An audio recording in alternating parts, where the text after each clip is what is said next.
Jón, til hamingju með sigurinn. Takk fyrir. Þetta var bara rosalega jafn og góður leikur en þið náðu að hægja dálítið vel á Stjörnunni í byrjun leiksins. Hvernig fóruð þið eiginlega að því?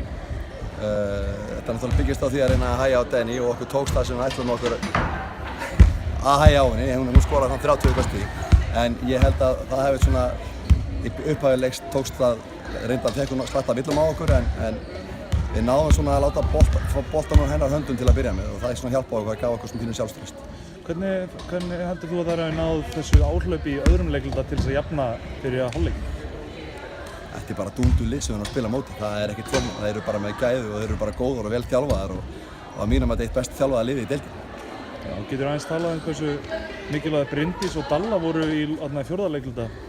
Mér fannst bara, ég get alveg talað það, mér fannst bara varnarleikurinn okkar í sérstaklega í fjórða leikluta eins og búið að vera í mörgum leikjum skila þessu sigri, hvort sem Bryndís skoraði 40 eða ekki, en Dalla og Bryndís voru náttúrulega algjörlega ómetanlegar þarna á lokakaflanum. Það er náttúrulega Dalla skoraði í hverju dræfuna fætur öðru og Bryndís tók mikilvæga frákvæmst þegar það skipti máli og þetta er bara það sem við þurfum að gera til þess að ef við ætlum að vera lið.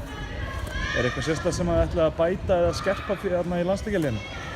Það er hellingur að bæta, hellingur að skerpa, það er bara þannig. Sóknarleikurinn okkar er svolítið breyttan í en það lagaðist svona aðeins seinna á það. Það leitum ekki vel út í hálfleik þar sem voru 3 leikmenn búin að skora. Algjörlega. Til hamingju með þetta. Takk fyrir.